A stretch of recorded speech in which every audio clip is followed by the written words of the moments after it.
Hello, my name is John, and today we'll be reading The Genius of Trump's Tweets by Rachel Alexander on Townhall, posted June 26, 2017. Rachel Alexander is the editor of The Intellectual Conservative. She also serves as senior editor of The Stream. President Donald Trump frequently comes under criticism for tweeting, even from his own advisors. But tweeting is probably the smartest thing he has done as president. He is able to speak directly to the American people without going through the biased mainstream media filter. Media doesn't get to ask him slanted questions or pick and choose parts of his press releases to publish. Instead, Trump gets immense control over every single sentence he issues, which are then read by millions of Americans. With almost everyone online these days, it is easy for the average American to follow Trump's tweets on Twitter. Twitter is free, unlike some mainstream media sites. Many of the Washington Post articles, the site is a frequent critic of Trump, are behind a paywall. A Twitter account isn't even required in order to view Trump's tweets. And even if left-leaning Twitter artificially buries positive news about Trump, it doesn't matter. People go directly to his tweets. Google, Twitter, and Facebook control much of the news we see today, but Trump's tweets get around their dominance. Similar to the Drudge Report website, Trump's tweets are so well known that people view his tweets independently of the tech giants. The Drudge Report receives comparable traffic to Google News and the New York Times, despite the fact that Google News prominently promotes the Times in search results and on its homepage. Drudge isn't even carried in Google News, since the site merely aggregates links to articles. Google is the most trafficked site in the U.S. as well as in the world. Most of the time, Google News is full of articles by the left-leaning media critical of Trump and conservatism. But Trump's tweets changed all that. Reporters raced to report on his tweets, filling up Google News with articles that are far more favorable to Trump, since there is so little room left for spin with his tweets. A quick perusal of Google News right now reveals this headline near the top. Trump accuses Clinton of colluding with Democrats to defeat crazy Bernie Sanders. The Washington Post article acknowledges. Trump took to Twitter Sunday morning. There really is very little way to write the headline to make Trump look bad. There wasn't any extra information to glean something from outside of one short tweet.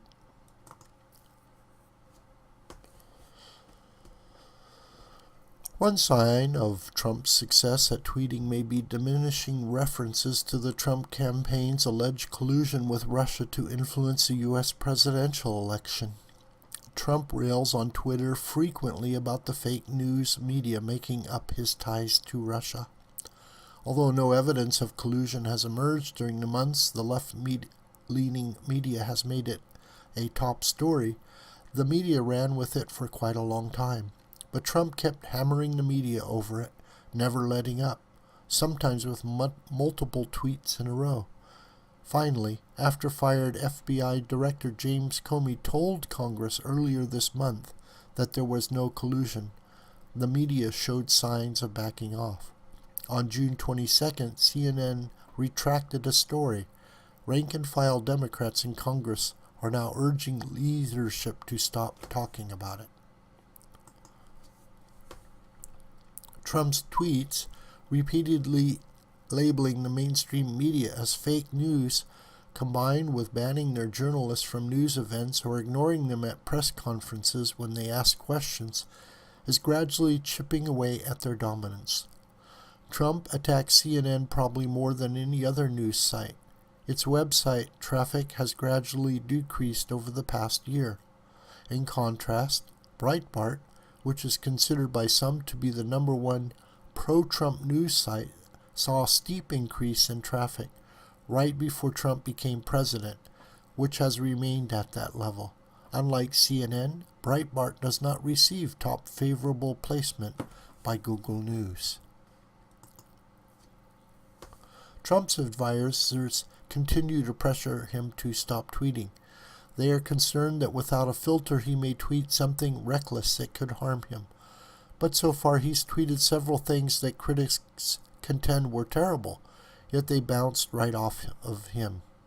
When Trump tweets things that seem inaccurate, he generally clarifies or corrects them later.